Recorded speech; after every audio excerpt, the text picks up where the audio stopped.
বান্দার প্রতি কৃতজ্ঞতা পোষণ করেন, এই মর্মে একখানা হাদিস আমি আপনাকে শোনাই। একদিন এক বেশ্যা মহিলা, কি মহিলা? বেশ্যা, পতিতা। এই মহিলাটা রাস্তা দিয়ে যাচ্ছে। তো আপনার আমার সেন্সে তো স্বাভাবিকভাবে শুনেই মনে হলো পতিতা জান্নাতে যাবে না। আল্লাহ তাআলা ওই কথা বলছেন যে 3 ব্যক্তি জান্নাতে যাবে না, তার মধ্যে একটা হলো আদ-দায়ুস, লা ইয়াদখুলুল জান্নাতা আদ-দায়ুস।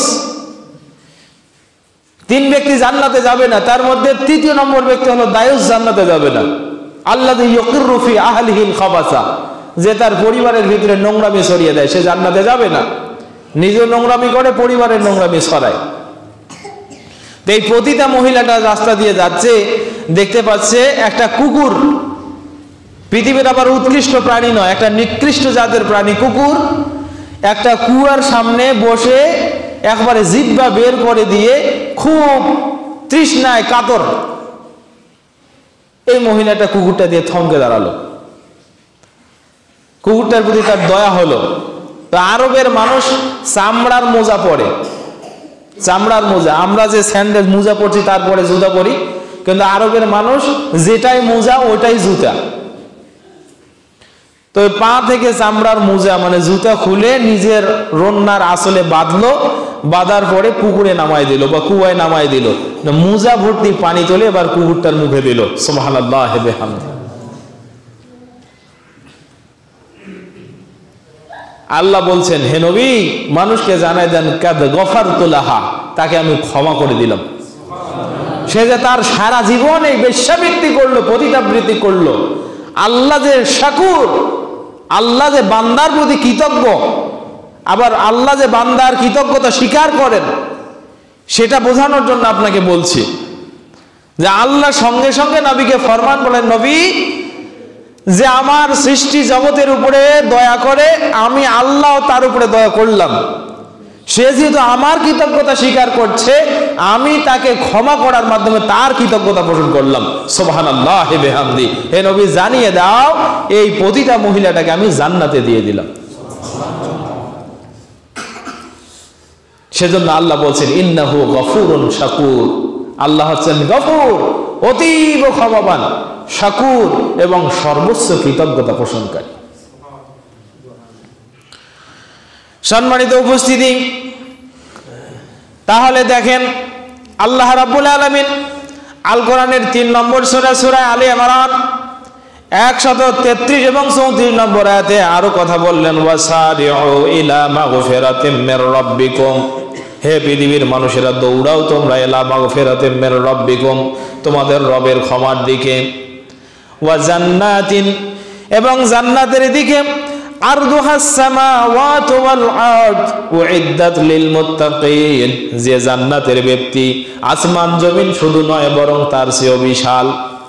আসমান এবং জমিনের কতটা ব্যবধান কল্পনা করতে পারেন? আসমান এবং জমিনের ব্যবধান, পৃথিবী থেকে সূর্যের দূরত্ব প্রায় 3,35,00,000 কিলোমিটার। কত?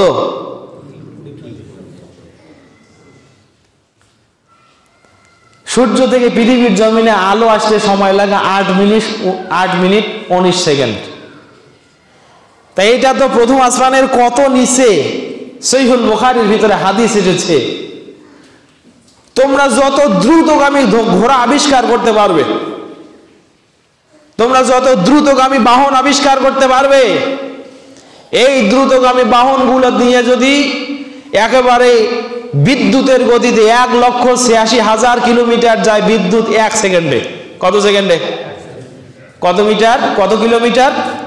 1,86,000 কিলোমিটার। এইভাবে 500 বছর যাবে।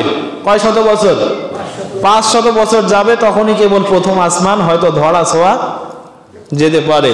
কিন্তু আজও কেউ প্রথম আসমানে যাইতে পারে?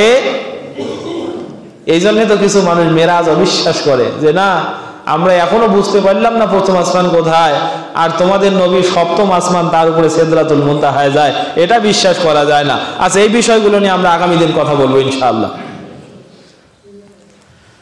তাহলে বুঝাচ্ছিলাম পৃথিবীর জমিন থেকে 500 কোটি বছর একটা দ্রুতগামী বাহন আলোর গতিতে যদি যায় তাহলে প্রথম আসমানে পৌঁছা সম্ভব। এটা কি কম ব্যক্তি মনে হচ্ছে আপনাদের?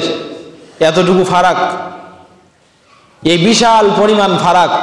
আল্লাহ বলছেন আরদুহাস সামাওয়াতু ওয়াল আরদ, তোমরা দৌড়াও ওই জান্নাতের দিকে, তোমরা দৌড়াও তোদের রবের ক্ষমার দিকে, যে জান্নাত হলো আসমান এবং জমিনের পরিবৃত্তির চেয়েও বিশাল। রব্বুল আলামিন বলেন উইদ্দাত লিল মুত্তাকিন, এই জান্নাত কোনো অভদ্র মানুষের জন্য রাখি নাই। উইদ্দাত এটা তৈরি করা আছে, এটা রেডি করা আছে লিল মুত্তাকিন, মুত্তাকিদের জন্য, আল্লাহ ভীত মানুষদের জন্য, আল্লাহ সচেতন মানুষদের জন্য।